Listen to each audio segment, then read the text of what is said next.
Wolfpack, what is going on? It's your boy, the Wolf of Roto Street. RotoStreetJournal.com, we breed and feed you fantasy wolves here with your Week 16 waiver wire recap. Going a little early today, a noon lunchtime spot. We'll see how it does. No guarantees this moves forward, but we had the day off from school today, surprisingly, so wanted to get in here early, see if you guys like the new start time, because maybe moving forward, it's something we can pull off. But let's dive in, because it is your championship week to punch the ticket. Semifinals here. You got to make it all the way in, so you got to get that win. And there are some definite players that whether you want to use them, whether you don't want to face them, there's certainly some players that you want to have on your radar here to either block your opponents or use yourself. We'll, of course, get into those Week 16 defensive streamers to help you plow forward.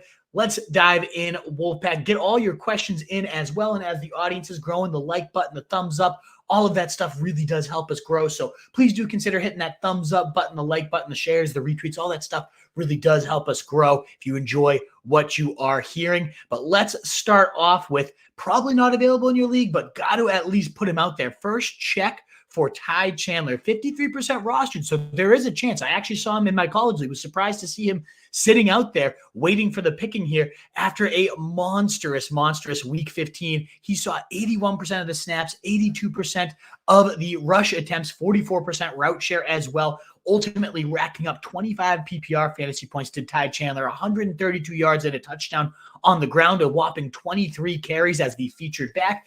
Also added 3 catches for 25 yards, just barely missed, stretching out over the goal line for another score there.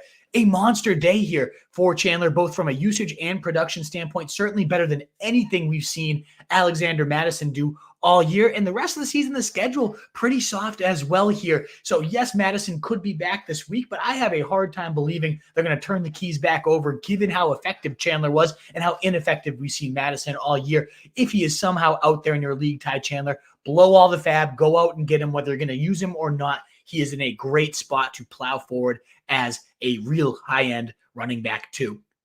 Now, I did want to give an honorable mention here to Dontavian Wicks, and he would actually rank higher on this waiver wire list, depending on how some injury news comes out. So I did want to at least mention Dontavian Wicks, 4% rostered, kind of for your deep leaguers out there. He ultimately put up a 19% target share, was second on the team behind only Jaden Reed this last week, 16 fantasy points, the wide receiver 19 across the last game, having himself a really, really solid day to Dontavian Wicks. Ultimately had 7 targets, caught 6 of them for 97 yards, and those were of the deep variety too. So really, really impressive. He came into the game hurt and was still doing some solid stuff there, was Wicks. So definitely a guy you can look for if you're in deeper leagues, someone to check out for, as is Wan'Dale Robinson. I know last week, very disappointing, 4 targets, 4 catches, only 25 yards, but now he gets the Eagles, and it's more of a matchup streamer. If you're desperate for a wide receiver fill-in, they've allowed the 3rd most points to slot receivers.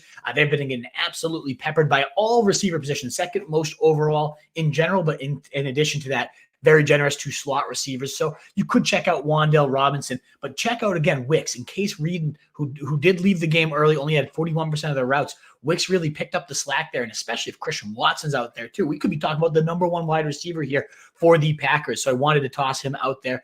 Wanted to also toss in the 10 spot a couple of quarterback streamers and dive into which one do I prefer between Joe Flacco and Nick Mullins. 2 very surprising old veterans here performing well for your fantasy stretch runs. Can you actually use them? Can you go to them? Let's find out. Let's talk about it. I do prefer Joe Flacco. I'm going to one or the other. The guy has put up 17, 21, and now 20 PPR fantasy points in your leagues, top 10 or higher in 2 of his 3 games, and has not finished lower than the quarterback 13. A nice floor and actually a pretty solid ceiling here with Joe Flacco, getting now the Houston Texans, who have given up the 9th most points to quarterbacks, 6th most if you schedule adjust those as well. I'd feel a lot better about him if CJ Stroud is cleared and on the other side of things, and based on concussion protocol so far, we should expect that. He should be back this coming week, but if he's not, it does maybe mean they don't have to push the ball quite as hard. I would, of course, feel a lot better should we know that it's going to be a back-and-forth shootout style game, because this defense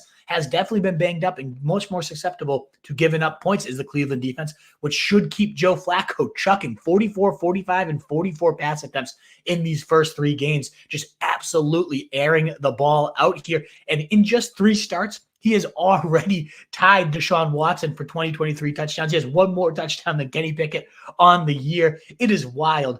So I do really prefer Joe Flacco, really connecting there with David Njoku, Amari Cooper, both those guys shooting up for your fantasy playoffs down this stretch run here, and also a solid matchup again against Houston. But Nick Mullins also in a very, very good spot here, and actually was wild to see that in nearly 70% of his starts, he has thrown for at least 260 yards. That's crazy, and that's in 19 starts. So this isn't just like a small hand-picking, cherry-picking sample size here. He started 19 games, and again, nearly 70% of them have seen at least 260 yards or more. He's averaged right around 65% completion rate, nearly 8 yards per attempt. He's now on a 16-game pace for 4,550 yards and 25 touchdowns. Now, 20 interceptions as well. And you saw that if you watched the game, just lobbing that thing into the defensive lineman's belly there.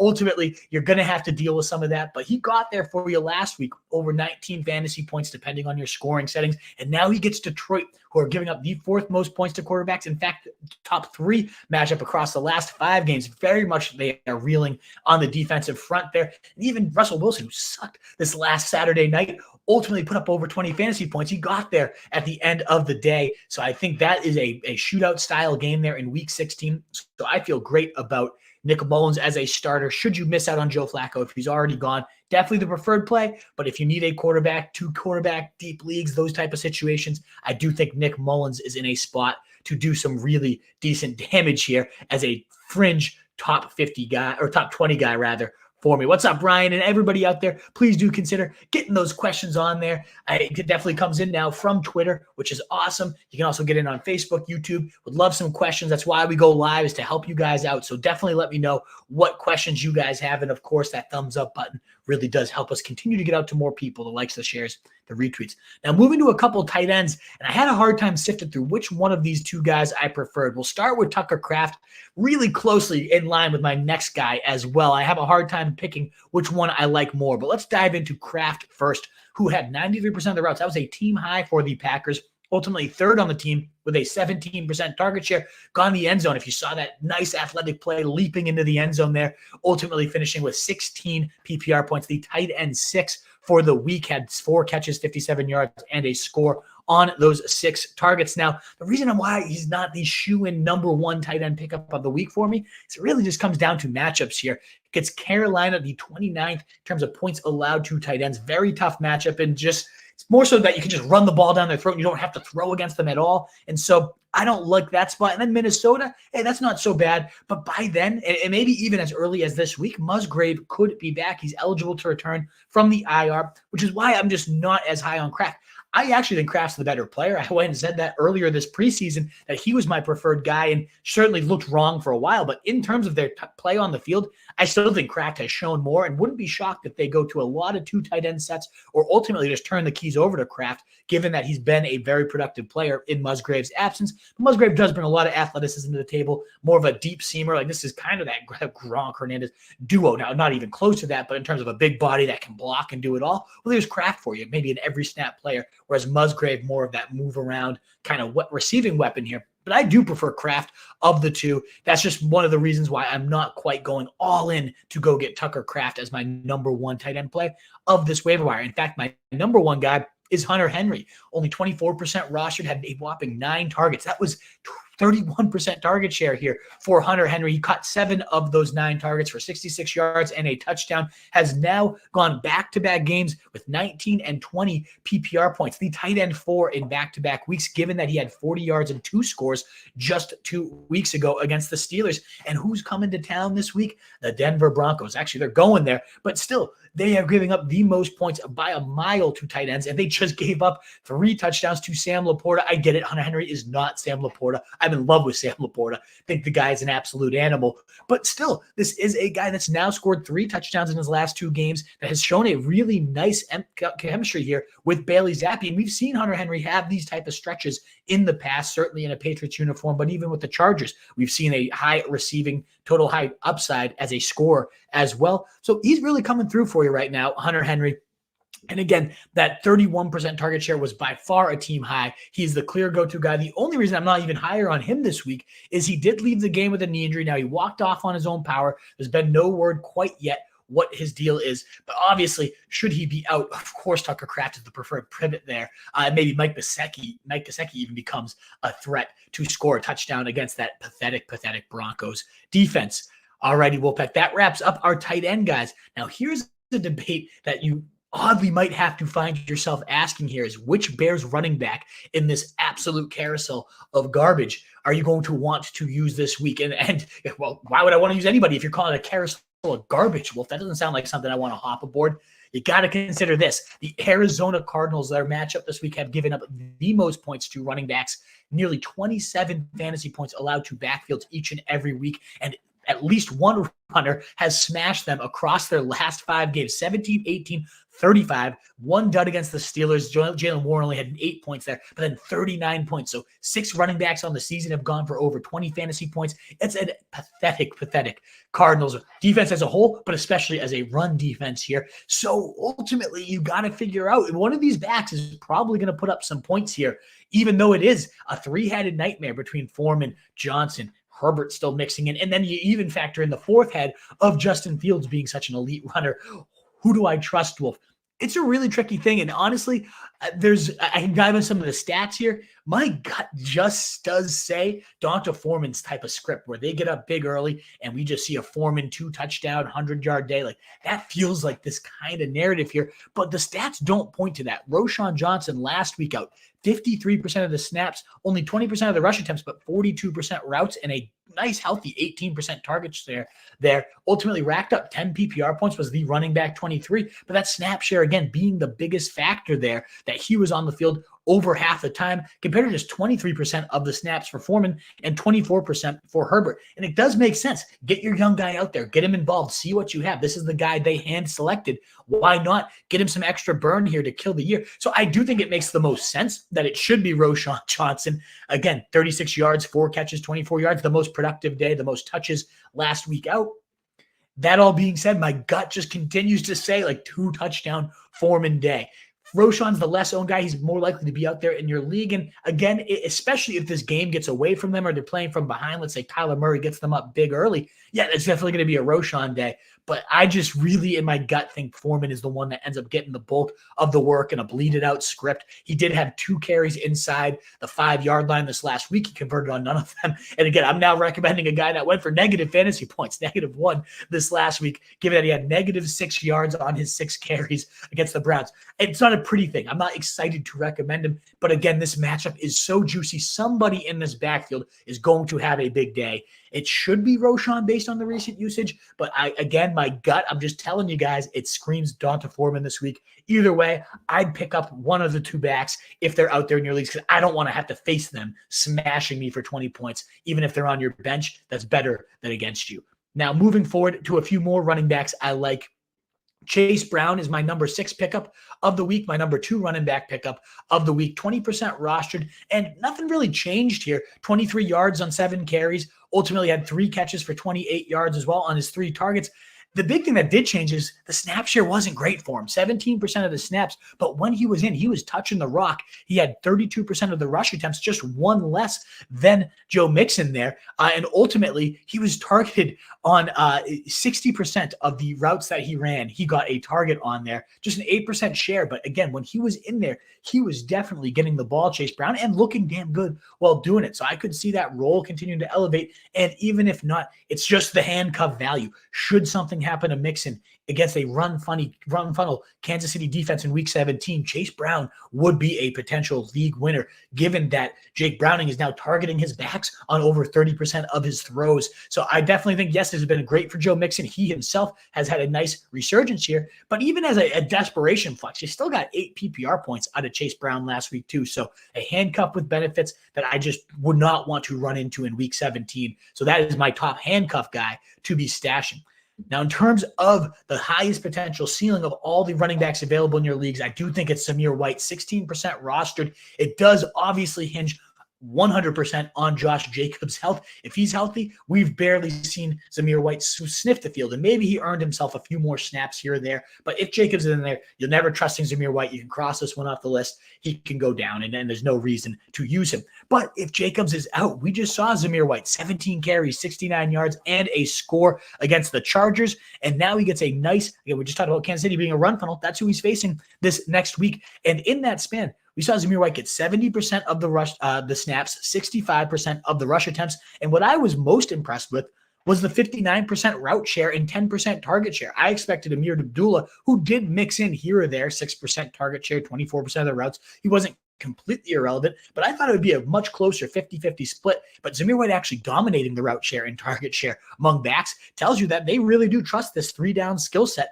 of Zamir White, and he didn't really give them any reason to go away from him. Was it anything flashy again? No. 4-ish yards a carry and a score, okay. 3 catches, 16 yards, okay. But still, that is good volume in a solid enough matchup this week. And again, the worry would be that he's going to get game flowed out here and not be able to get used because they're facing the Chiefs. This last week, it did look like they trust him very thoroughly. So if Jacobs is out, I do think Zamir White could be leaned upon as a decent running back too this upcoming week. That wraps up all the running backs we've got. As we move into the top 4, they are all going to be receivers. This is kind of a flip from the last week where we had a bunch of running back options, but almost no receivers. Now I've got 4 receivers I really like. But before we dive in there, we'll pack over 35 of you here. Love to see that. Thank you so much for jumping in with me during this random time. I was able to go at lunch and I wanted to try it out here. And it seems like it's so far so good. We got about 15 questions in the mailbag. Please keep racking that up. Let's get all those questions in. But if you don't mind hitting that thumbs up button as we get through these last of our top 10, helping us get out to more people and continuing to grow. And if you enjoy what you're hearing and you haven't already subscribed, we'd love to have you over on our YouTube channel as we push towards 4K for the season. Alrighty, Wolfpack, let's dive into my top 4 pickups of the week, which are all wide receivers. Starting at the bottom of the list is Josh Palmer, 29% rostered, had the biggest day of anybody on this list, 4 catches on his 4 targets, 113 yards and a TD. It did feel pretty fluky. It was an absolutely broken coverage here in which he held in an 80-yard bomb. Actually knocked me out of my fantasy playoffs. Thanks, Josh Palmer. So maybe that's why I have him at the bottom of those lists. I'm just bitter that I had to face him and get knocked out in one of my most important leagues, sadly. But he has been really, really solid this year, and he went right back into a full-time role. 83% of the routes, a team-high 13% target share, which, again, not whopping, but ultimately he got there with the yards as well. And in his last game, since Mike Williams got hurt, 17, 11, 10, 18, 5, where he got hurt himself, and 21 fantasy points. So really all but one of those games, and that game was an injury game, have been inside your top 36 wide receivers. 4 of 6 have been inside the top 30 wide receivers, and over half those games have been inside your top 20 wide receivers for Josh Palmer. The matchups aren't amazing. Buffalo has definitely been a little bit more locked down as of late, and certainly against the deep ball, they are very, very good. We saw Brandon Cooks just get completely erased. So not the best of spots for Josh Palmer. And then Denver has really clamped down on wide receivers as well in 16, 17. That's why I'm a little bit lower. Plus, of course, what is Easton Stick? Yeah, they combined on that touchdown, but it was not a pretty experience by any means. So I don't know that I really want to trust him. And certainly if Keenan Allen is back, the target share will likely vacuum right on back to their stud wide receiver. But I did want to toss out the big performance and the track record of success this year. Maybe Palmer does have a couple more useful games there on the rest of the season. Now, I've talked about him before, and I love what I saw this week out of Jameson Williams. Probably the most impressive just professional day, despite not being his highest scoring day, highest yardage total, or anything of that nature. It was more so the complete game that we saw out of Jameson Williams, and the comments we got after the game from both his coach and quarterback really suggest this could move forward and even escalate as we go. So what we saw here after Chicago, they say, Jameson Williams he's earned the right, Dan Campbell says, for more opportunities. He's been practicing hard. He's been blocking his day off, all that good stuff. Right after he goes out there and says he earns more opportunities, we see Williams get a career high in route share, 72%, and target share, 22%, and air yard share, 38%, in addition to another career high in terms of targets, 7, and receptions, 4. Now, again, it wasn't his biggest fantasy day because he didn't have that bomb touchdown, but seeing 4 catches on 7 targets for 47 yards, seeing him use those quicks, like we know the guy can stretch the field. He can absolutely rip plays as a runner. We've seen the end arounds, but what I was really impressed with, what we saw plenty of Alabama that we haven't seen much at the professional level is his ability to just zig and zag and really eat up the middle of the field and after the catch. And they were just designing a ton more of those layup targets. If he can get that the rest of the way and maximize that speed after the catch, it is going to be wheels up here for Jameson Williams. And after the fact, we had Jared Goff saying, it's a work in practice. It's the extra hours and everything he's doing. He really is coming on. He really deserves this right now. The sky is the limit. He's a hell of a player. He's a hell of a kid, and he's working hard right now. I trust him. He's where he needs to be. He's catching the ball in tough locations. It's only going to keep going up for him. And I buy it. I believe it. This is a kid that has 4.39 speed at 6'1". I mean, that is elite 95th percentile speed score there for his size. He had 1,572 yards and 15 touchdowns at Alabama, 79 catches, 19.9 yards per reception. And as a pro, has still been wrecking defenses with 15.7 yards per reception, just much more limited usage. But it sounds like that workload is going to continue to go up. And he has a huge ceiling here over these last 2 weeks where they might need to be shooting it out to get to these playoffs here. So I love it. I absolutely love Jameson Williams. Now, two guys, though, that aren't strangers to this waiver wire show, but still out there in a bunch of leagues. One of them is Curtis Samuel, 37% rostered. Just another monster day. 9 targets, 5 catches, 41 yards, and 2 touchdowns here for Curtis Samuel. He has now gone 19, 10, and 21 fantasy points across his last 3. And remember, right before he got hurt, we had 18.2, 18.5, and 14.2 points. Oh my God. The guy has just been rock solid before getting hurt and then ejected for a couple of games. This last week out, he did have 28% target share, 80% of the routes. Really, really solid. So the wide receiver 13 this last week out. Great stuff there for Curtis Samuel. Still out there in over 65% of leagues. So go check out there to see if he's there. Gets the Jets this week. Not the best of spots, but we saw Jalen Waddle just murder him. This defense seems to be quitting on the year, and who can blame them at this point? So I wouldn't necessarily call it a void. And then you get San Fran, a top 10 matchup for wide receivers, particularly out of the slot as well. So Curtis Samuel definitely should be rostered. And my number 1 pickup of the week, both at wide receiver and just overall, is Noah Brown, who I did see get dropped in a bunch of leagues. But he comes in there with Case Keenum, 11 targets, 8 catches, 82 yards, and a score. A monster day for Noah Brown without Nico Collins, without Tank Dell. And we know Tank Dell's certainly not coming back. Nico Collins' status still very much up in the air for this upcoming week.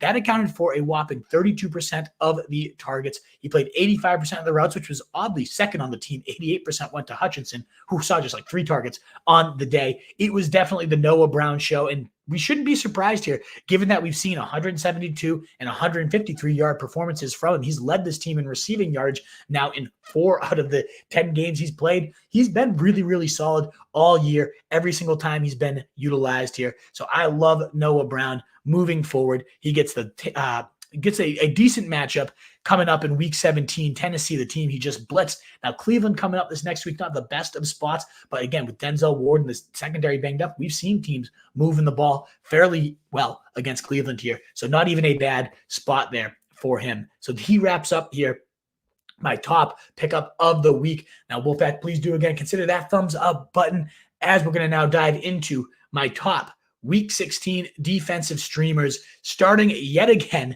with the Indianapolis Colts. I've talked about them time and time again. I call them the cheat code for your fantasy playoffs on a separate stream where we look at just playoff defenses, and yet they are still out there in well over half of leagues, 46% rostered, and yet in their last 6 games, 4 or more sacks in 5 of the last 6. They have 25 total sacks in their last 6 games. They have 9 interceptions and 4 fumbles forced in their last 6 games, 13 total turnovers, 11 fantasy points in 5 of their last 6 games.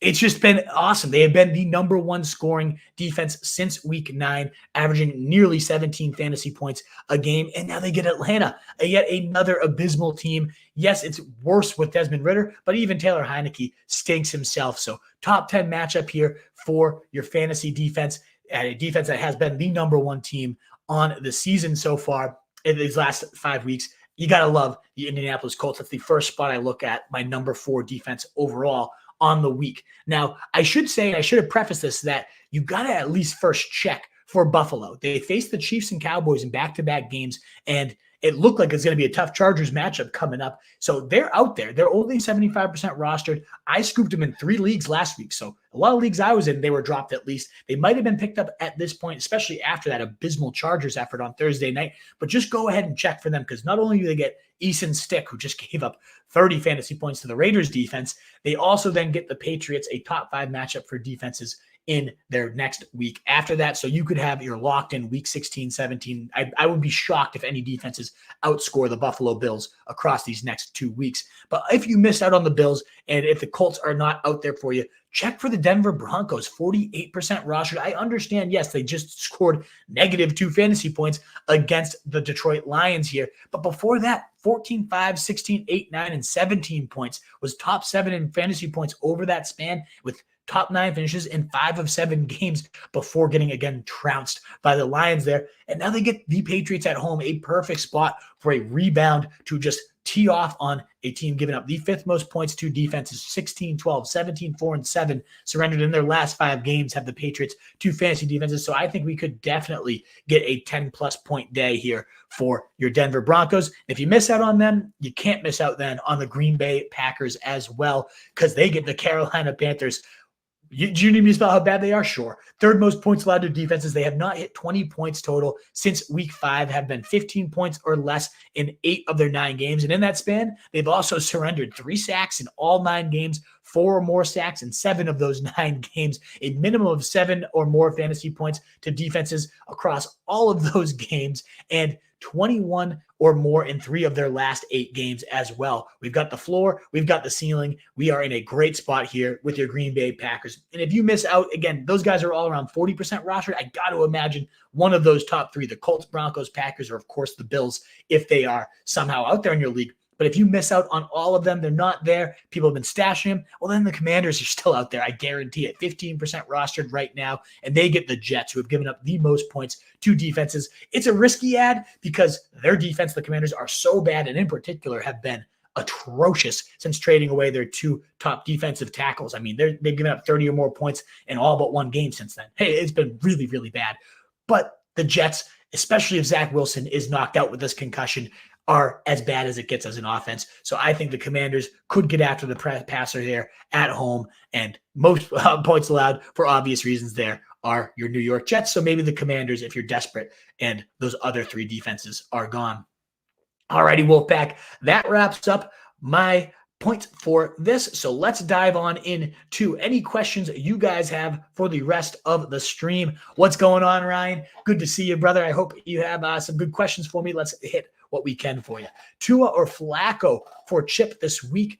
The Dolphins, I don't have my sit starts completely. I do have my rankings at rotostreetjournal.com. I assume Tyreek's going to be in, and if that's the case, I do prefer Tua. But yeah, I totally get the concern. And if you wanted to pivot away to Flacco based on some of those stats you heard, Chip, it doesn't necessarily I'm fine with it. Absolutely. Daniel Howland on lunch break, get the notification. Let's go. Thumbs up indeed. And anybody out there, if you enjoy what you're hearing, please do consider hitting that thumbs up button. Would you drop any of Muth, Hollywood, McKinnon, OBJ to pick up any stud defenses or kickers? I'm a Chiefs Moody owner, but there's D kickers like Eagles, Broncos, and Gay to get an edge on. Yeah, I mean, I think Muth, if you're not using him, absolutely droppable. He does get the Bengals this week, so I'd be a little worried if your opponent has a solid tight end vacancy that they need somebody. Muth would be a good streamer, but otherwise I'm not worried. If you're not going to have to face him, you can cut him. I think McKinnon at this point with Pacheco due back this week, he's cuttable. I wouldn't cut OBJ, and Hollywood maybe. I mean, he's been really bad and it just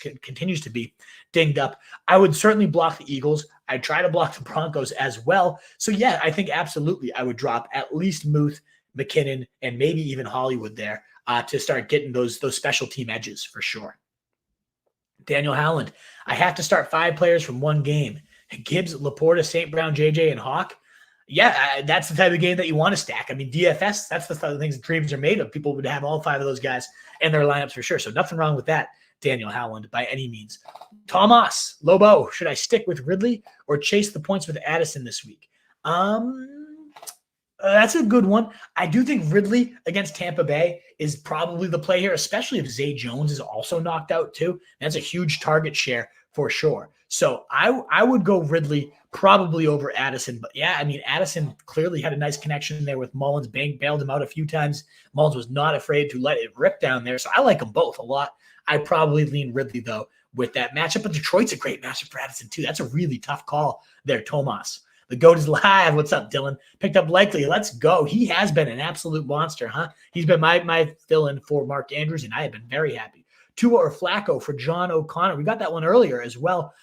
Again, I probably go Tua this week, but if Tyreek is out, then I definitely would go to Flacco, and I'd probably roster Flacco either way just to have it in hand to potentially pivot to. Dylan, is Stroud droppable? I don't think so, just because he might be back. Now, if he's ruled out this week, sure, but I would not want to rule him out, and then he gets Tennessee next week, so if your opponent next week picks him up and he goes for like 350 and two touchdowns against you, I don't know. It looks like he's possibly out, but I couldn't put him out there on the waiver wire. What are you doing with Eckler and Keenan Allen? I'm sitting Eckler where I can. I can't go back to the well here anymore. Keenan Allen, we don't know exactly how he'll mesh with Easton Stick. He had a couple nice ropes down the field, so I'll probably stick with Keenan Allen and gut it out here. If I can bench Eckler, I will. I have Devin Singletary in a league where I have Eckler. I'm going to be benching Eckler for Singletary, which is nuts, but I can't do it anymore. I'm done. And I've had Eckler for so many years. I've loved the guy. It's just not happening this year. He's toast. He's absolutely toast. Can you rank these QBs for me this week? Stafford, Flacco, Mayfield, Mullins, Stroud. Absolutely, Steve. I would go Stafford the way he's cooking right now is my number one option. Then Mayfield, close second, though. Getting the Jags, who have been giving up the second most points to quarterbacks across the last 5 games. A great spot there for Mayfield. I'd have Flacco come in next, and then Mullins. Now, if Stroud plays, so I obviously, and I like Mullins too, by the way. If you saw the early part of the waiver stream, I'm in on him. But I do have him the lowest here. But let's say Stroud plays. I don't see any world where you can bench him. I know Cleveland, tougher, certainly one of the toughest matchups for quarterbacks, but lately they really have not been as scary. Unless you really wanted to play it safe and go Stafford over Stroud, you could, but I personally would have to go Stroud if he's in. But I don't want to answer a hypothetical till we know more on him. Let's plant some trees. Drop Khalil Herbert, sure. Dallas defense, you have the Browns or McKinnon for Roshan John. I don't really care much about Justice Hill. I've seen him pop up on a bunch of lists, and he's back into the role he had all year that we didn't care about, but now we care about it because it's something to talk about. I don't know. That's what Justice Hill kind of feels like to me. Sure, we've seen a couple decent moments out of the guy, but again, we've seen this role already, and none of us wanted him then. Why do we suddenly want him now? I don't think much of him. Roshan, however, especially with this Cardinals matchup coming up, yeah, I would drop Khalil Herbert for him. Herbert's certainly the third man on the totem pole, it seems, in that backfield. And Dallas defense is probably droppable given the matchups. But again, like that's a defense, if you end up facing them and they put up 20, you'd be like, God damn, why did I drop these guys? I don't know if Roshan is worth your first priority, though, but it's also like, when are you going to use it? But I don't think Roshan's there. I could get Mayfield, Goff, Bears. Yeah, if you need to block your opponent, that's where you probably would want to go. And I'd probably block him from both Goff and Mayfield if you could. Goff first, then Mayfield. That's probably where you want to go, Lex. Can you rank these defenses? I do, by the way, Steve, have rankings at rotostreetjournal.com. So yes, I can rank them. I rank them every week, and they're on that website at rotostreetjournal.com. You can find them there. I always put them on my Twitter as well, which it sounds like that's where you found me. So yes, I am absolutely happy to do it on stream too, but just know I update them throughout the week, and you can find those at rotostreetjournal.com. Bears, Broncos, Packers, Eagles. I would rank them probably, I mean, the way that Eagles are trending right now isn't great. But they do get the Giants. So I probably go Eagles, Broncos, Packers, then Bears. And I like them all. They're all really good options. It's defenses. It's any given one could get the defensive touchdown and be better than the other. But I do think the Eagles are in a good spot where they're going to really need this and play really desperate and go after DeVito hard like we just saw the Saints do. Pick 2, full PPR, Mixon, Pollard, Garrett Wilson, and Pacheco if he plays. I would go... Probably. I mean, this is good options here. I'm not playing Garrett Wilson there, Dylan. I'm done. I can't do that, especially when you have these good options here. I'm probably leaning Mixon and Pollard. Pacheco definitely in a nice spot, though. If he plays, the Raiders are a good spot. We've seen him bomb them before, but what if they go a little easier on him because of the shoulder? There's no real question about Mixon and Pollard. Let's let them rep. What's up, Denny Jennings? Good to see you, brother. Goddard or Waller? Oh, we did have a super chat coming. We didn't have my man, David Campanelli, modding it, but RJ, I should have let you cut the line. It looks like that came in just a few minutes ago, so I hope you're still here with us. My apologies for missing this one. What do I make of Etienne, Achane, Monty? And you got all good options that are going to give you a headache here from here on out. I would say we obviously got to play the matchups at this point. Ken Walker, making this now a four-headed type of decision after that, dominant performance in terms of carries, 19, 88 yards, touchdown, 4 touches for Charbonnet. It was back to the Ken Walker experience. So yeah, this is going to be a tough one here, RJ, to sift through. I lean I don't have the matchups memorized again because it's like I got to pull up my rankings here to double check my matchups here. So we got Minnesota, not the best of matchups for Montgomery. He's my RB 15 as of right now. Etienne against Tampa Bay, not the best of matchups either, but if Vita Vea continues to be out, that's a pretty good spot for him. So I do think Etienne's a pretty solid play there. In terms of Achane, it's tricky because he's so damn explosive. He had so many top 5 finishes, but now it does seem like they're just going to keep pounding Mostert. He has the record, and they continue to keep going him for touchdowns. So Mostert's probably the preferred play. He gets Dallas this week too, not the best of spots for backs. So I probably would rank them Etienne, then Monty, then Ken Walker, then Achane. But honestly, Ken Walker, I'm going to have to reconsider where I rank him after that Monday night performance. He really, really showed out there. He's going to probably finish ahead of Achane even for me there based on that usage. Mass Football Guy also super chatting. Thank you so much, man, for the generosity. Mike Evans or DJ Moore? I actually have this weird question in my college league too, where I got to play one of these guys. I got to go Mike Evans. I mean, the Jags are a beautiful, beautiful matchup. Even when he doesn't blow up, and we've seen like Godwin, go off last week and whatnot, it's still been Evans had a touchdown. The floor is still there, but the ceiling is so astronomical and a great spot against the Jags as well. I like DJ Moore too. Not a bad matchup for him either, but definitely going Mike Evans here.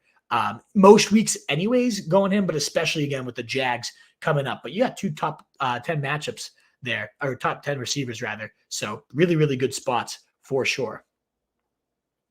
Goddard or Waller at tight end, asked Devin P. Thank you guys so much for your super chats. By the way, very, very generous. And if you can't super chat, but you do want to help your boy, that thumbs up button really does help us continue to grow. Shares, likes, retweets, all that stuff continues to help the show.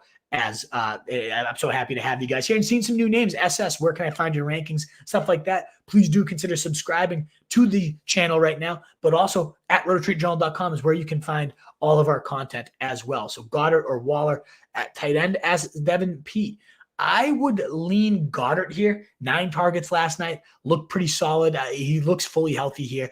Waller, meanwhile, I like him. This is my tight end 12 and 13 for the week. But the Giants, they've actually weirdly been good against tight ends, whereas Philly's been bad. So if you're playing the matchup, Waller would be the play. I still have far less faith in Tommy Cutlets there to really make Waller all that relevant. I'd rather go with Goddard and hope he finds the end zone, despite the ceiling probably there being with Waller. Devin, I go Goddard. Need help while I'm eating a bagel. There you go, Krana. You had some cream cheese on that bagel. What do you toss on there? Which QB to start with no Herbert? Goff, Flacco, Stroud if he plays, Mullins, or Levis. So I would definitely go Stroud, then Goff, then Flacco.